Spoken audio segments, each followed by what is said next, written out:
नमस्कार, खबरों की सफरनामे में आपका स्वागत है। रुक करते हैं खबरों का। पूर्व डिप्टी सीएम सुशील मोदी ने एक बार फिर से नीतीश कुमार पर हमला बोला है और कहा है कि विपक्षी दल की बैठक से पहले ही बिखराव शुरू हो गया है, जिसका नतीजा है कि जीतन राम मांझी के पुत्र संतोष मांझी ने आज मंत्री पद से इस्तीफा दे दिया। मोतिहारी आने के दौरान परिषदन पहुंचने के बाद सुशील मोदी मीडिया से मुखातिब हुए। इस दौरान सुशील मोदी ने नीतीश कुमार को एक बार फिर से निशाने पर लिया और कहा कि नीतीश कुमार के द्वारा बुलाए गए विपक्षी दलों की बैठक पर ग्रहण लगता है, क्योंकि अगर उन्हें बैठक ही करना है तो पहले बंगाल जाएं और वहां ममता बनर्जी और कांग्रेस को एक साथ करें ताकि वहां पंचायत चुनाव होनी है। तो बता दें कि नीतीश सरकार पर तंज कसा है। पूर्व डिप्टी सीएम सुशील मोदी ने विपक्षी दल की बैठक से पहले बिखराव शुरू हो गया है। उन्होंने कहा है नीतीश कुमार जमीन उपलब्ध नहीं करा रही हैं। जिस तरीके से जीतन राम मांझी के बेटे ने इस्तीफा दिया है मंत्री पद से, उसके बाद से बिहार में लगातार आरोप प्रत्यारोप का दौर चल रहा है। इसी बीच में विपक्षी दल की बैठक से पहले बिखराव शुरू हो गया है। तमाम ऐसे बयान सुशील मोदी दे रही हैं। नीतीश कुमार जमीन उपलब्ध नहीं करवा रही हैं। नीतीश कुमार पर उन्होंने जमकर निशाना साधा है।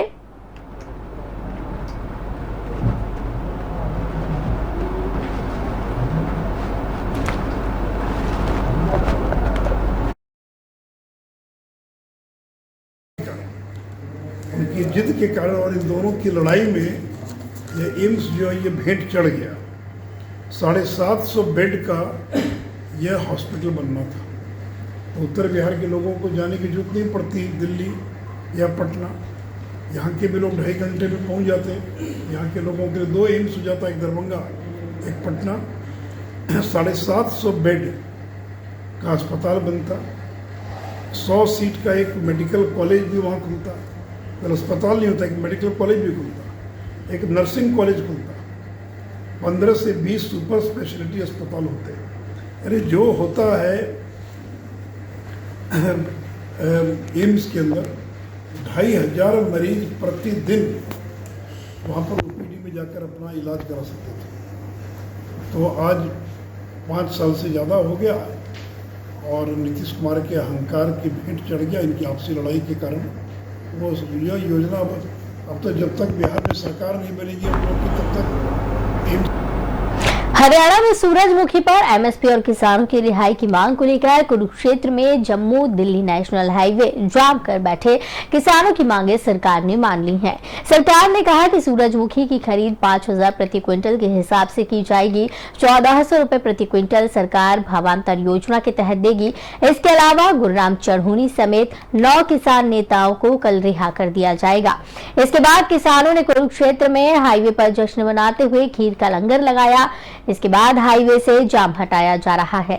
इससे पहले संयुक्त किसान मोर्चा ने आंदोलन को अपने हाथ में लेते हुए पक्के मोर्चे का ऐलान किया था, जिसके बाद सरकार को किसानों के आगे झुकना पड़ा। कुरुक्षेत्र में हाईवे पर सोमवार दोपहर 2 बजे जाम लगा था, जिसे आज रात को हटा लिया गया। तो आपको बता दें कि बीती रात हटा लिया गया है जाम। जम्मू दिल्ली हाईवे से जाम हटाया गया है। कुरुक्षेत्र में किसानों का धरना प्रदर्शन खत्म हो गया है।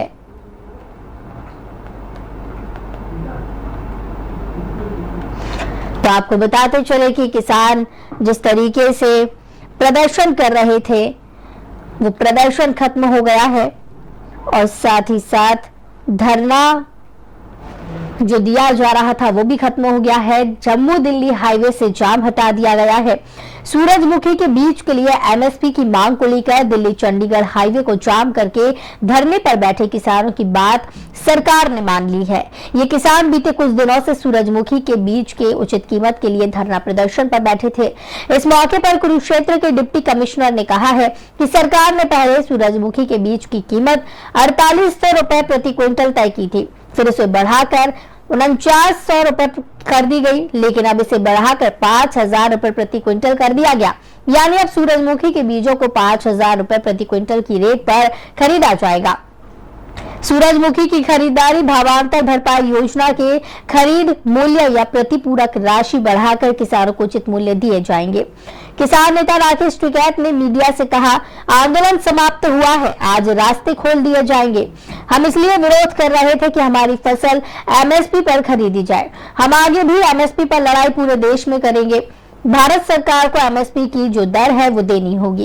एक संयुक्त प्रेस वार्ता में किसान नेता राकेश टिकैत व अन्य किसान नेता ने कहा कि हमने एक हफ्ते तक संघर्ष किया है और आज आप सबके सहयोग से हमारी मांग को सरकार ने मान लिया है। दरअसल ये पूरा मामला एमएसपी और सूरजमुखी के बीज से जुड़ा हुआ है। किसानों की मांग है कि जब सूरजमुखी की फसल की एमएसपी बाजार में 6,400 रुपए है तो हमारी फसलों को 4,4500 में क्यों खरीदा जा रहा है।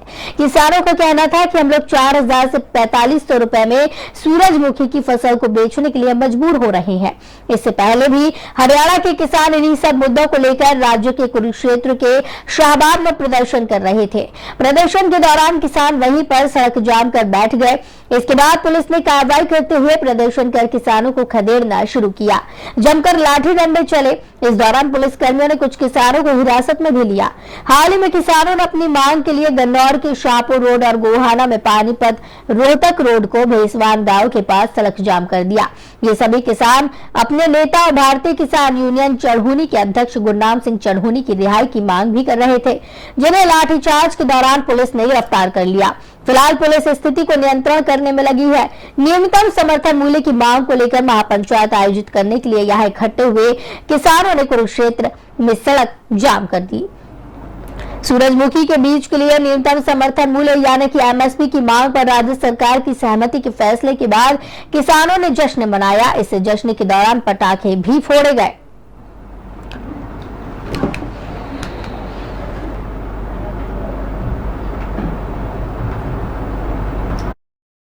डिमांड यहाँ पे वो कर रहे हैं जो भारत सरकार ने लागू की है एमएसपी। स्टेट सरकार दे नहीं रही। अभी जो लोकल कमेटी है उसकी बातचीत प्रशासन से चली हुई है। जो भी वे निर्णय लेंगे हम उस निर्णय के साथ हैं। बिल्कुल हमारी डिमांड है कि समझौता लागू हो, उनको पार किया जाए, ये हमारी डिमांड है।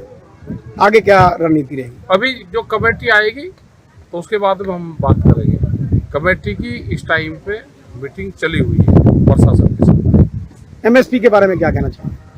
एमएसपी तो भाई देश के प्रधानमंत्री ने कहा कि एमएसपी थी है और रहेगी तो वो दे दो।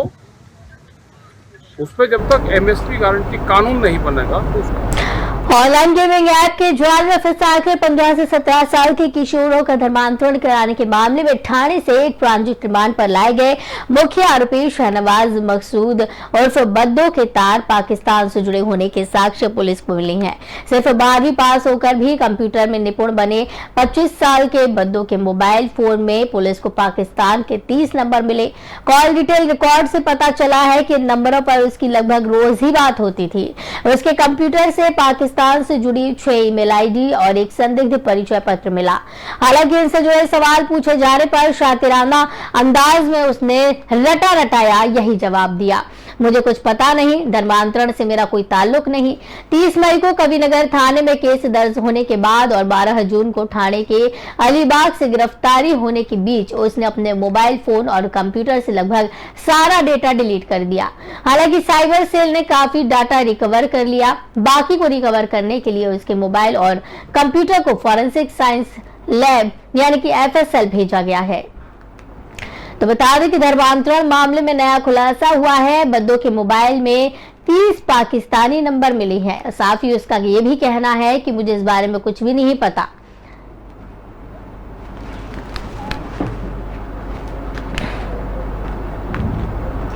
भारतीय कुश्ती संघ के पूर्व अध्यक्ष और बीजेपी सांसद ब्रजभूषण शरण सिंह के खिलाफ यौन शोषण का आरोप लगाने वाली 6 में से 2 महिला पहलवानों ने दिल्ली पुलिस को ऑडियो और विजुअल सबूत सौंप दिए हैं। दिल्ली पुलिस इन सबूतों की जांच करने में जुट गई है। पुलिस अधिकारियों ने तो चुप्पी साध रखी है, लेकिन एक वरिष्ठ ने दावा किया है कि वरिष्ठ सूत्र का ये कहना है कि दिल्ली पुलिस इस मामले में जल्द ही कोर्ट में आरोप पत्र दाखिल करने जा रही है। 15 जून के आसपास आरोप पत्र दाखिल कर दिया जाएगा। एसआईटी दिन रात एक कर आरोप पत्रों को अंतिम रूप दे रही है। दिल्ली पुलिस के एक अधिकारी ने दावा किया है कि नाबालिग समेत 2 महिला पहलवानों ने दिल्ली पुलिस को ऐसे पर्याप्त सबूत नहीं दिए जो ब्रजभूषण के खिलाफ उनके आरोपों को साबित कर सके। दिल्ली पुलिस ने इस बयान की पुष्टि नहीं की है। पुलिस के सामने 2 महिला पहलवान, एक इंटरनेशनल रेफरी और स्टेट लेवल कोच ने गवाही दी है। पुलिस अधिकारियों के अनुसार 15 जून को बॉलिंग पहलवानों से जुड़े मामले में आरोप पत्र दाखिल किया जाएगा। वहीं नाबालिग पहलवान के केस में पुलिस क्लोजर रिपोर्ट दाखिल कर सकती है। नाबालिग पहलवान यौन शोषण के आरोप वापस ले चुकी है। पहलवान विनेश फोगाट ने कहा कि 15 जून को चार्जशीट आने का इंतजार कर रही हैं। तो बता दें कि सांसद के खिलाफ 2 महिला पहलवानों ने सबूत सौंप दिए हैं। पुलिस 15 जून को चार्जशीट दाखिल कर सकती है।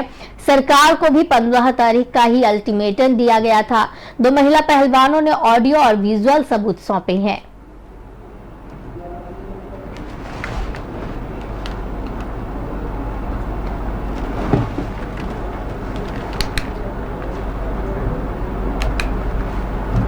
बिहार में एक युवती को अंतर्राज्यीय दलित युवक से प्रेम विवाह करना महंगा पड़ गया।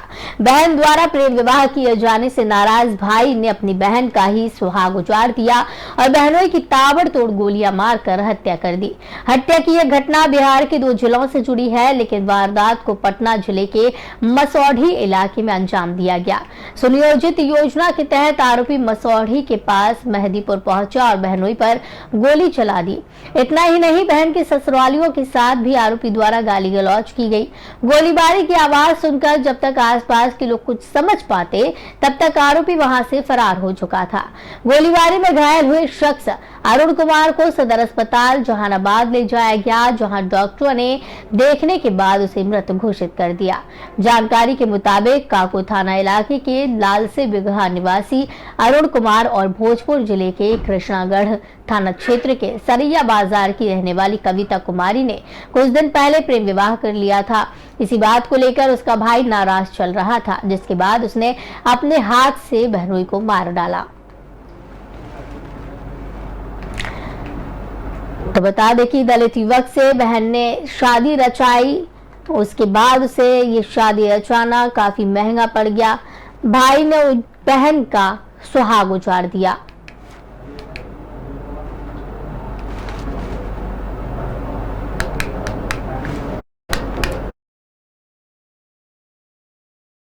में पुलिस जुटी हुई है। आपको बताते चले कि जहानाबाद पहले अरुण को ले जाया गया था इलाज कराने के लिए, लेकिन डॉक्टरों ने उसे देखने के बाद मृत घोषित कर दिया। जानकारी के मुताबिक काको थाना इलाके के लाल से बिगहा निवासी अरुण कुमार और भोजपुर जिले के कृष्णागढ़ थाना क्षेत्र के सरैया बाजार की रहने वाली कविता कुमारी ने कुछ दिन पहले प्रेम विवाह कर लिया था। इसी बात को लेकर उसका भाई नाराज चल रहा था, जिसके बाद उसने अपने हाथ से बहनोई को मार डाला।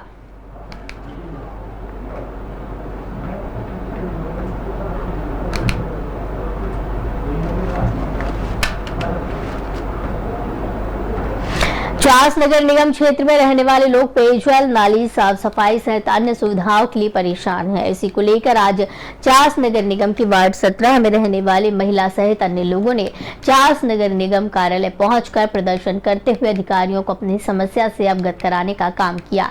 इस दौरान महिलाएं हाथ में पानी का बर्तन लेकर कार्यालय पहुंची थी और अधिकारियों को ये बताने का प्रयास कर रही थी कि हम कितने पेयजल के लिए परेशान हैं। महिलाओं ने कहा कि हमारे वार्ड में पानी, नाली, सफाई की भारी कमी है। बावजूद इसके अधिकारियों को आवेदन देने के बाद भी इस पर कोई कार्रवाई पिछले 1.5 से 2 सालों से नहीं की गई। पाइपलाइन बिछी है लेकिन पानी नहीं है। नाली नहीं रहने के कारण सड़कों पर पानी बह रहा है और सिर्फ होल्डिंग टैक्स लेने का काम किया जा रहा है। ऐसे में हम लोग व्यथित होकर आज प्रदर्शन करने के लिए आए हैं ताकि अधिकारी हमारी समस्याओं से अवगत हों और हमारी समस्याओं को दूर करने का काम करें।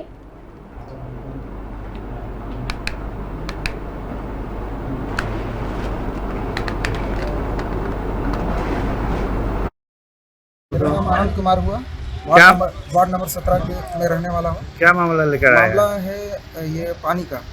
बीतेगत 2-2.5 साल से इनको आवेदन दिया जाता है और हर प्रक्रिया किया जाता है, फिर भी कोई कार्रवाई नहीं किया जाता। और ऐसा समस्या हो गई कि मेरी माँ बहन हड़िया लेकर बर्तन लेकर जाती है और व्यक्तिगत बहुत सारी समस्या है जो इनके अवगत कराने की कोशिश कर रहा हूँ, फिर भी ये जाग नहीं रहे नगर है। नाम हुआ आपका? खुशबू आनंद। क्यों यहाँ पर आप लोग धरना दिए हुए? हमारे वार्ड में पानी की समस्या है, जिसके लिए हम यहाँ आए हुए हैं। पानी के लिए है, फिर आपको नाले के लिए है। बहुत ज़्यादा हमारे वार्ड 17 गांधीनगर में बहुत ज़्यादा दिक्कत है ये दो चीज़ के लिए। कितने दिनों से पानी नहीं आ रहा? कितने दिनों से पानी नहीं मिल रही है?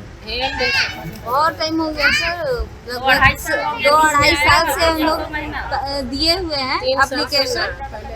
वो हम लोग को साइन करके वापस कर दिए हैं कि हाँ हो जाएगा। मेरा नाम आनंद कुमार हुआ, क्या? वार्ड नंबर 17 के में रहने वाला हूँ। क्या मामला लेकर आए? मामला है ये पानी का।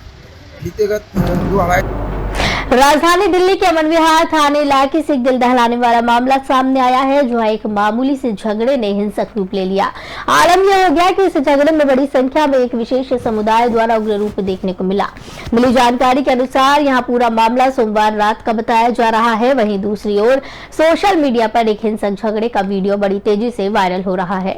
इस वीडियो में साफ देखा जा सकता है कि हथियारों से लैस कुछ लोग खुलेआम घूम रहे हैं। पुलिस द्वारा मिली जानकारी के मुताबिक बीते 12 जून को थाना मनविहार पुलिस को सुल्तानपुरी एच ब्लॉक में झगड़े के संबंध में एक पीसीआर कॉल मिली।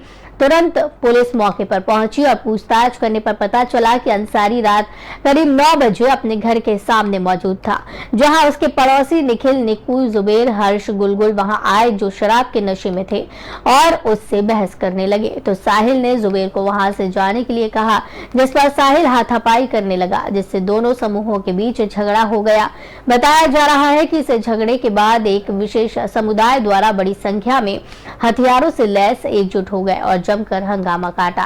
वीडियो में साफ तौर पर देखा भी जा सकता है कि किस तरह से हथियारों के साथ कुछ लोग जमकर हंगामा कर रहे हैं। वहीं दूसरी ओर इस मामले को लेकर पुलिस का कहना है कि झगड़े में केवल निखिल और हर्ष को मामूली चोटें आई हैं और इस संबंध में विभिन्न धाराओं के तहत 2 क्रॉस केस एक दूसरे के खिलाफ दर्ज किए गए हैं। दोनों गुट एक दूसरे के पड़ोसी हैं। दोनों ही मामलों में आरोपित को गिरफ्तार कर लिया गया है और आगे की जांच चल रही है। लेकिन इस वायरल वीडियो ने एक बार फिर से दिल्ली की कानून व्यवस्था पर सवाल खड़े कर दिए हैं।